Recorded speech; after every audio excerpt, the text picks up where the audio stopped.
પ્રભુ ઈસુ ખ્રિસ્તના નામમાં આપ સર્વને પ્રેમી સલામ પાઠવું છું અને પ્રભુનો આભાર માનીએ છીએ. આ સુંદર સમય ઈશ્વર આપણને આપ્યો કે આપણે બાઇબલ અભ્યાસમાં આગળ વધી શકીએ. અને યુના પ્રબોધક આધારિત આપણે ગયા ગુરુવારે પહેલો અધ્યાય અભ્યાસ કરી ચૂક્યા અને આજે બીજા અધ્યાયનો અભ્યાસ કરવા જઈ રહ્યા છે. અને આવો આપણે સાથે મળીને અભ્યાસ કરી ઈશ્વરની સહાય માગીએ અને પ્રાર્થનામાં નમીએ. પવિત્ર ઈશ્વર, તમારા પવિત્ર વચનનો આશીર્વાદ અમને આપો. તમારા આત્માથી અમને સહાય કરો કે જેથી કરીને વચનો અમે સમજીએ, એનો આશીર્વાદ પામીએ. જો જોડાયેલા છે બધાને તમારા આશીર્વાદ તળે લાવતા, તમારા જ્ઞાન ડાપણથી ભરપૂર થવા માટે માગણી કરતા પ્રભુ ઈસુ ખ્રિસ્તના નામમાં માંગીએ છીએ. સાંભળો અને સ્વીકાર કરો બાપ. આમેન. યુના પ્રબોધકનું પુસ્તક અને એનો બીજો અધ્યાય આપણે જોવા માંગીએ છીએ. અને આ જે પુસ્તક છે યુના, અને એના નામનો અર્થ મેં ગયા બુધવારે કીધો નહોતો, પણ એનો હિબ્રુ નામ છે અને એનો અર્થ થાય છે કબૂતર. અને આ યુના એક પ્રબોધક છે. અને એ પ્રબોધક જો આપણે સમયની વાત કરીએ તો જે રાજા યરોબામ હતો, બીજો યરોબામ, એના સમયમાં આ યુના હતો. અને એટલે ઈસવીસન પૂર્વે 793થી લગભગ 753 સુધીમાં આ સમયગાળો હોઈ શકે.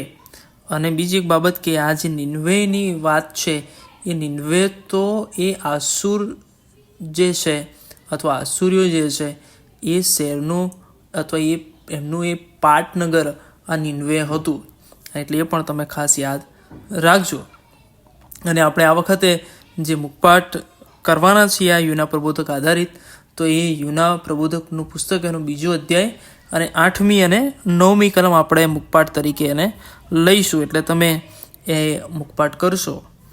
8મી અને 9મી કલમ એવું કહે છે કે જેઓ ખોટી ને વ્યર્થ બાબતો પર લક્ષ્ય રાખે છે તેઓ પોતા પર કૃપા રાખનારને તજી દે છે. પણ હું આભાસથી કરીને બલિદાન આપીશ, હું મારી માનતાઓ ચડાવીશ, તારણ યહોવાથી છે. આ આપણી મુખપાઠ કલમ હશે, એ પણ તમે યાદ રાખશો. હવે જ્યારે આપણે બીજા અધ્યાયનો અભ્યાસ કરીએ છીએ ત્યારે આપણે એ ઘટના તો જોઈ ગયા કે યુના જે અમિતાનો દીકરો છે અને એને ઈશ્વરે એની સાથે વાત કરી કે ભાઈ તું નિન્વે જા અને એમની વિરુદ્ધ અથવા એમના પાપો વિશે તું પુકાર કર, એમની વિરુદ્ધ તું જા અને એની દુષ્ટતા ઈશ્વરની આગળ છે બધું જાહેર કર. પણ યુના એ ત્યાંથી નાસી જાય છે અને તાર્સીસ જવા માટે એ યાફા જે બંદર છે ત્યાં જાય છે. અને ત્યાં એને તાર્સીસ જનારું એક વહાણ એ મળી જાય છે અને વહાણમાં બેસે છે. અને આપણે આખી ઘટના જે અભ્યાસ કરી ચૂક્યા, વહાણમાં બેસે છે અને ત્યાં આગળ તોફાન થયું ને તોફાનના અંદર બધા ગભરાયા અને બધો સામાન વામી નાખ્યો, બધું કર્યું. પણ કહેશે કે વધારે ને વધારે એ સમુદ્ર એ તોફાને ચડ્યો. અને એટલે આ જે યુના છે એ નીચે એ બર નિંદ્રામાં ઊંઘી રહેલો ને એટલે એને ઉઠાડવામાં આવ્યો અને એને બધું પૂછપરછ કરવામાં આવી અને લોકો એને ઠપકો પણ આપ્યો કે તે આ શું કર્યું છે. અને આપણે બધું જોયું અને એમાં પણ બધાએ ચીઠીઓ નાખી અને યુના નામની નીકળી, એ પણ આપણે જોઈએ છીએ. અને પછી કોઈ આરો નહોતો એટલે યુનાએ સામેથી જ કીધું, ભાઈ મને નાખી દો તો આ સમુદ્ર શાંત થશે. અને એમ એને નાખી દેવામાં આવ્યું. ને પેલા લોકોએ તો ઈશ્વરથી બી પણ ગયા, એમણે ઈશ્વર નામની બલિદાન પણ આપ્યું, માનતાઓ પણ લીધી અને બાબત જાણે છે. છેલ્લે એ વાતથી પૂરું થાય છે 17મી કલમ કે યહોવાએ યુના માટે એક મોટી માછલી ગળી જવા માટે નિર્માણ કરી હતી. અને યુના 3 દિવસ અને 3 રાત તે માછલીના પેટમાં રહ્યો.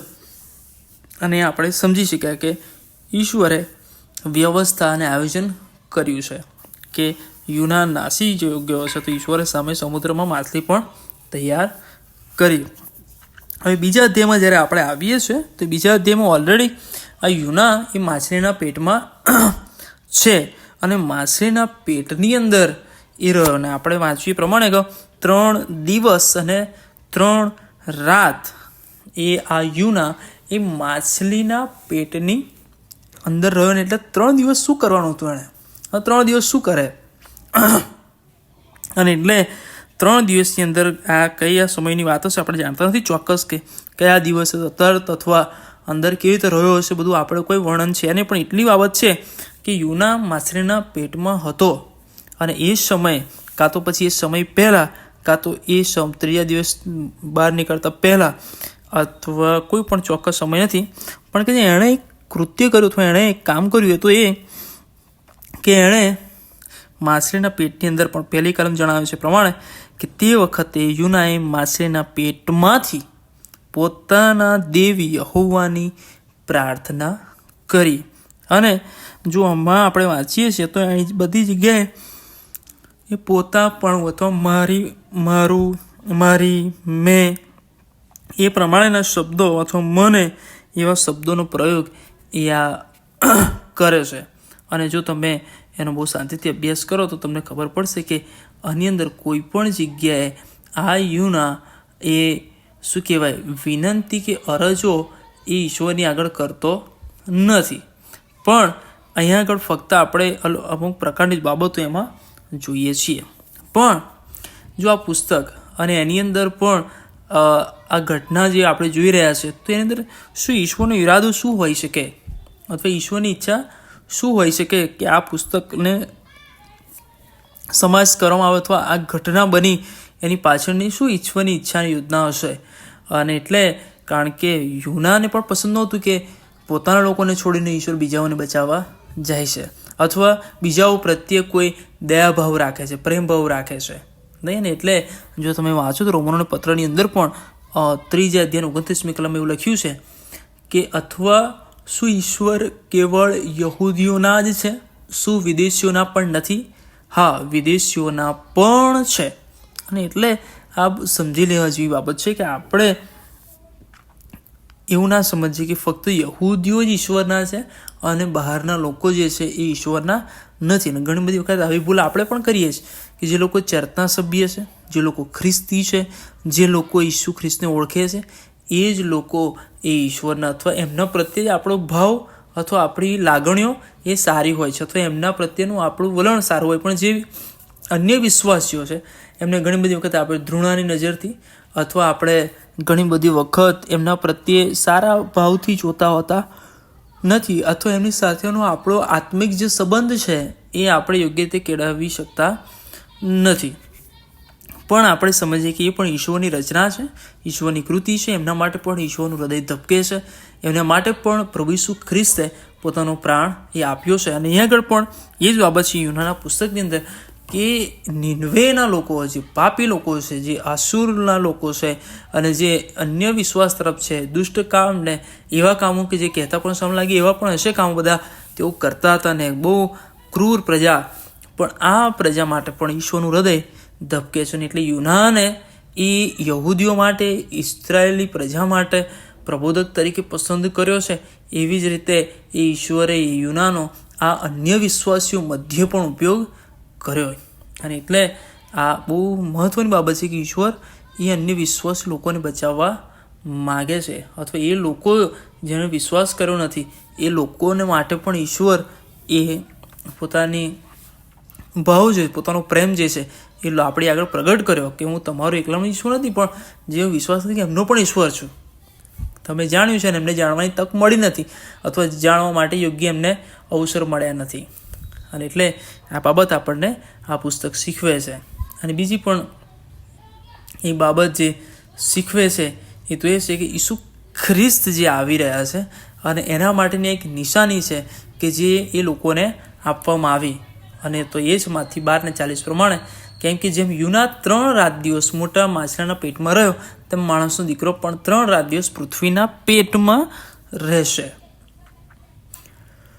અને એ ઘટના અથવા એ વાત આપણે અહીં આગળ સ્પષ્ટ જોઈ શકીએ છીએ. મેં ગયા ગુરુવારે એનું આખું તમને વર્ણન કર્યું હતું કે જે 3 દિવસ ને 3 રાત થાય પ્રભુ ઈસુ ખ્રિસ્ત વિશે એ આપણે ખુલાસો જોઈ લો. પણ ઈસુ ખ્રિસ્ત માટેની પૂર્વ તૈયારી રૂપ હોઈ શકે અને આ જે અન્ય વિદેશીઓ છે એમના માટે પણ ઈશ્વર પ્રેમાળ છે એ બાબત પણ આ પુસ્તક એ રજૂ કરે છે. હવે આ યુનાએ જે પ્રાર્થના કરી, બરાબર, અને મેં તમને કીધું એ પ્રમાણે કે યુના આ પ્રાર્થનાની અંદર હું, મારું અને મને એવા શબ્દો જ એ વાપરે છે. અને આની અંદર તમે જુઓ તો કોઈ પણ જગ્યાએ એ યુનાએ વિનંતી કરી નથી કે પ્રભુ મને બચાવી લેજે, અથવા યુનાએ એવું નથી કીધું કે પ્રભુ મને એમાંથી બહાર કાઢશે. એવી તમે એમાં પ્રાર્થના જોતા નથી. અને એણે વિનંતીના કોઈ પણ પ્રકારના શબ્દો વાપર્યા નથી. પણ ઈશ્વર પર એનો જે ભરોસો છે અને ઈશ્વર સાથેનો જે સંબંધ છે એ અહીં આગળ બતાવે છે. એટલે આપણે ચારેક બાબતો જોઈશું કે આની અંદર 3 બાબતો કે કઈ બાબતો એની અંદર સમાવેશ થઈ છે. પહેલી બાબત કે આ યુનાએ માછલીના પેટમાં જ્યારે પ્રાર્થના કરી ત્યારે ઈશ્વરની આભાર સ્તુતિ કરી. બીજા અધ્યાયની 2 થી 6 કલમની અંદર જો આપણે જોઈએ તો એવું લખ્યું છે કે તેણે કહ્યું કે મારી વિપત્તિને લીધે મેં યહોવાને વિનંતી કરી, તેણે મને ઉત્તર આપ્યો અને સેઓલના પેટમાંથી મેં બૂમ પાડી ને તે મારો સાદ સાંભળ્યો છે. કે ઈશ્વરે એની પ્રાર્થનાનો જવાબ આપ્યો, એના માટે ઈશ્વરનો એ આભાર માને છે. 3જી કલમમાં લખ્યું છે કેમ કે તે મને ઊંડાણમાં સમુદ્રના ભીતરમાં ફેંક્યો ને મારી આસપાસ પાણી હતું, તારા સઘળા મોજાઓ ને તારી છોડો મારા પર ફરી વળ્યા. અને લખ્યું છે મેં કહ્યું કે મને તારી નજર આગળ ફેંકી દેવામાં આવે છે તો પણ હું ફરીથી તારા પવિત્ર મંદિર તરફ જોઈશ. અને પાણી મારી આસપાસ ફરી વળ્યા, હા મારો જીવ જતા સુધી ફરી વળ્યા. મારી આસપાસ ઊંડાણ હતું, મારા માથાની આસપાસ દરિયાઈ છોડ વીંટળાઈ ગયા હતા. હું પર્વતોના તળિયા સુધી ઉતરી ગયો હતો. પૃથ્વીએ પોતાની ભૂંગળો મારા પર સદાને માટે વાસી દીધી. તો પણ હે મારા દેવ યહોવા, તે મારા જીવને ખાડામાંથી બહાર કાઢ્યો છે. અને જો એણે આભાર સ્તુતિ અને વાત એ આપણે જોઈએ છે. ઈશ્વરનો મહિમા એણે પ્રગટ કર્યો કે કેવી રીતે મને ઈશ્વરે બચાવી લીધો છે. કારણ કે એણે તો માર્ગ ત્યજી દીધેલો, એણે તો એ તરફ ઈશ્વરની આજ્ઞાઓ તરફ જવાનું મૂકી દીધેલું, બીજો માર્ગે ચાલ્યો ગયો. ને આપણે જોયું કે કેટલું લાંબુ અંતર હતું, પણ એટલું લાંબુ અંતર કાપીને ઈશ્વરથી દૂર જવાનો પ્રયત્ન એણે કર્યો, ઈશ્વરની આજ્ઞાથી દૂર જવાનો પ્રયત્ન કર્યો. પણ જ્યારે ઈશ્વર પાછા લાવ્યા, ઈશ્વર જ્યારે પાછો પકડે છે ત્યારે ફરીથી એ પોતાની જાતને તૈયાર કરે છે. અને લખવામાં આવ્યું છે પ્રમાણે કે એણે ઈશ્વરને આગળ આ પ્રાર્થના વિનંતી કરતા એણે ઈશ્વરનો આભાર માન્યો. બીજી બાબત, બીજા અધ્યાયની 7મી અને 8મી કલમમાં મારો જીવ મારામાં નિર્ગત થયો ત્યારે મેં યહોવાનું સ્મરણ કર્યું. મારી પ્રાર્થના તારા પવિત્ર મંદિરમાં તારી હજુરમાં પહોંચી. અને જેઓ ખોટીની વ્યર્થ બાબતો પર લક્ષ્ય રાખે છે તેઓ પોતા પર કૃપા રાખનારને ત્યજી દેશે. અને એટલાને માટે એણે આ કબૂલાત કરી કે ખોટીની વ્યર્થ બાબતો પર એને લક્ષ્ય રાખેલું અને ઈશ્વરની જે કૃપા હતી એને ત્યાગ એણે કરેલો. પણ હવે એને ભાન થયું છે અને એટલાના માટે એ ઈશ્વરનો આભાર માનતા એ પોતાના પાપો વિશે પણ એ કબૂલાત કરે છે. અને 9મી કલમની અંદર જે લખ્યું છે કે પુનઃસ્વાર પણ કરે છે કે હવે એણે જે ભૂલ છે એને સુધારે છે અને પાછો એ હવે એ નિનવે જવા માટે એ તૈયાર થાય છે. અને 9મી કલમ લખ્યું છે પણ હું આ આભાર સ્તુતિ કરીને બલિદાન આપીશ. હવે કહે છે કે હું મારો જીવ બચાવ્યો, ઈશ્વરે એની યોજના માટે મને ફરીથી પસંદ કર્યો, મને પાછો બોલાવ્યો છે. અને એટલા માટે કે હું બલિદાન પણ કરીશ અને હું મારી માનતાઓ ચઢાવીશ. અને એણે કબૂલ કર્યું કે તારણ એ યહોવાથી છે. અને તારણની જે વાત છે કે બચાવ, સાલ્વેશન જે કહે છે કે બચાવ જે છે, અન્ય વિશ્વાસી લોકો જે મોક્ષ શબ્દ વાપરે છે કે બચાવ એ ઈશ્વરથી છે, એ યહોવાથી છે. અને એ યુના પોતાના મુખથી એ કબૂલ કરે છે અને એ પ્રાર્થનામાં એ ઉચ્ચારે છે. હવે અહીંયા આગળ આપણે જે બાબત જોઈએ છે કે યુનાએ અહીંયા આગળ પ્રાર્થના કરી અને એની અંદર એક શબ્દ વાપર્યો છે શેઓલ. શેઓલ જે શબ્દ એ વાપરવામાં આવ્યો છે મોટી શું કહેવાય, જૂના કરારની અંદર ઘણી બધી જગ્યાએ, નવા કરારમાં પણ તમને ક્યાંક કદાચ મળે. પણ આ શેઓલ જે શબ્દ છે એ શબ્દ એનો કબર અથવા ખાડો કે ઊંડાણ અથવા મરણ પામેલાઓનું સ્થાન એ રીતે એને જોવામાં આવે છે. અને એટલા માટે યુના માટે તેવી ઘડી હતી કે જાણે કબરમાં હોય અથવા ખાડામાં પડી ગયું છે, બહુ ઊંડાણમાં છે, કે હવે મરણ જે પામેલા લોકોનું સ્થાન હોય એવી જગ્યા એના માટે આ હતી. અને એ આ ભયંકર સમુદ્રની અંદર એ એવી રીતે ઘેરાયેલો હતો. પણ ઈશ્વરે એ માછલી દ્વારા એનો એ બચાવ કર્યો. પણ મને બહુ અગત્યની બાબત એ આગળ લાગી કે એણે આખી પ્રાર્થના કરી પણ ઈશ્વરે એને બહાર કાઢ્યો નહોતો. હજુ એ માછલીના પેટમાં હતો ને એને હજુ એનામ તો આશા હતી જ કે પ્રભુ મને હવે માછલીને પેટમાં નાખ્યો છે ને હું અહીં આગળ જીવિત છું, પ્રાર્થના કરી શકું તો બચવાની પૂરેપૂરી શક્યતાઓ છે. અને અહીં આગળ એનો વિશ્વાસ પણ જોઈ શકીએ છીએ. અને જ્યારે એણે એ પ્રાર્થના પૂરી કરીને જ્યારે એવું કહે છે કે તારણ યહોવાથી છે, જ્યારે એણે કબૂલ કર્યું ત્યારે એનો બચાવ પણ થયો. લખવામાં આવ્યું છે હું આ બસ કહીને બલિદાન ચડાવીશ ને હું મારી માનતાઓ ચડાવીશ, તારણ યહોવાથી છે.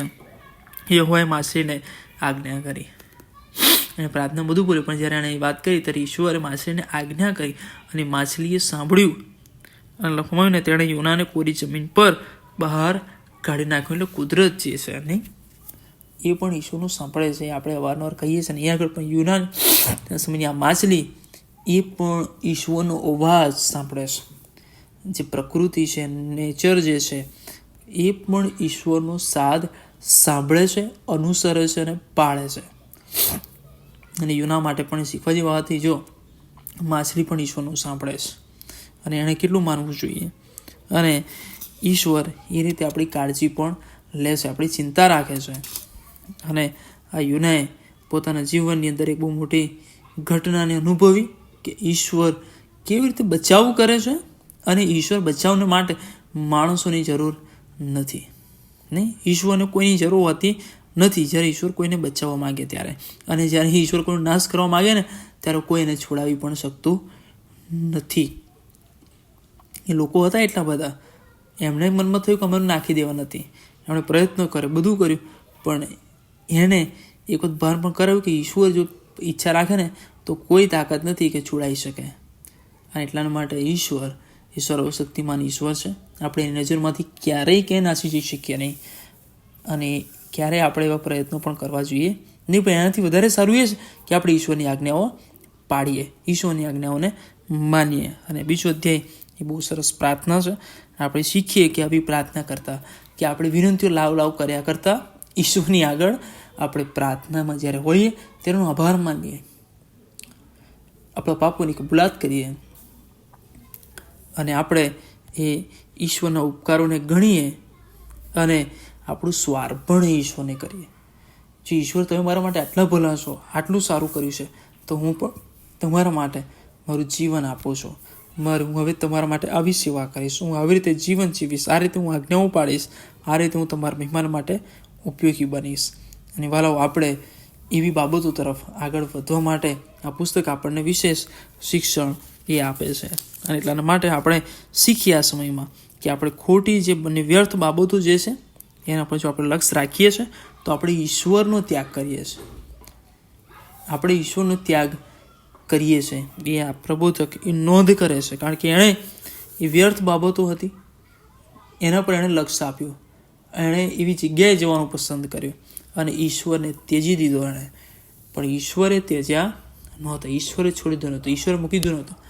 બાકી આટલો દૂર જવા માટે એણે જેણે સાહસ કર્યું, જે સમયમાં ટેકનોલોજી નહોતી, જે સમયે આટલી ફાસ્ટ ટ્રાન્સપોર્ટની વ્યવસ્થા નહોતી, એ સમયમાં એણે આટલું મોટું સાહસ કર્યું દૂર જવાનું, ઈશ્વરથી નાસી જવાનું, ઈશ્વરની આજ્ઞાથી નાસી જવાનું. ઈશ્વરે છોડી દીધું હોત તો, બીજાને ઊભો કર્યો હોત તો. એવું નથી વાલો, ઈશ્વરે તમને જ પસંદ કર્યા છે, ઈશ્વરે તમને જ બનાવ્યા છે, ઈશ્વર તમારા દ્વારા જે કામ કરવા માગે છે અને એટલા માટે જ ઈશ્વરે તમને આ પૃથ્વી પર મૂક્યા છે. અને એટલા માટે વાલો, તમારી જ ફરજ છે કે ઈશ્વરના મહેમાન માટે એની ઈચ્છાઓ પૂરી કરવા માટે તમે તૈયાર થાઓ, પાછા વળો, પુનઃસ્થાપિત થાઓ અને એને ઈશ્વરને જીવન સોંપો. ઈશ્વર એવું કરવાને માટે તમને વિશેષ સહાય અને મદદ કરે. આવો પ્રાર્થના કરીએ. કૃપાળુ ઈશ્વર, આ તમારા પવિત્ર વચનોને માટે આભાર માનીએ છીએ. આ વચનના પ્રકાશમાં જીવવાને માટે અમને તૈયાર કરો, સહાય કરો અને અમારા પર તમારી કૃપા દૃષ્ટિ સતત રહે એવી વિનંતી અને પ્રાર્થના અમે કરીએ છીએ. આ પ્રભુ, અમારી મંડળી પર તમારી કૃપા રાખો. ઘણા બધા લોકો અભ્યાસમાં જોડાય, પરીક્ષાના માટે તૈયાર થાય અને વચનો દ્વારા તેઓ પોતાના જીવનને બદલે, પોતાના જીવનોને શુદ્ધ કરે અને પ્રભુ તમારી પાછળ આવે અને તમે જેના માટે પસંદ કર્યા છે એમાં ક્યારેય પૂછીહટ તેઓ ના કરે. પ્રભુ ઈસુ ખ્રિસ્ત મારફતે માંગીએ છીએ, મળે સાંભળો અને સ્વીકાર કરો. આમેન. હવે આપણા તારનાર પ્રભુ ઈસુ ખ્રિસ્તની કૃપા, દેવ બાપનો પ્રેમ, પ્રભુ પવિત્ર આત્માની દિવ્ય અને મીઠી સંગત અને એનો આશીર્વાદ આપણી સાથે તેના સર્વ લોકોની સાથે હમણાં તે સદા સર્વકાળ સુધી રહો. આમેન.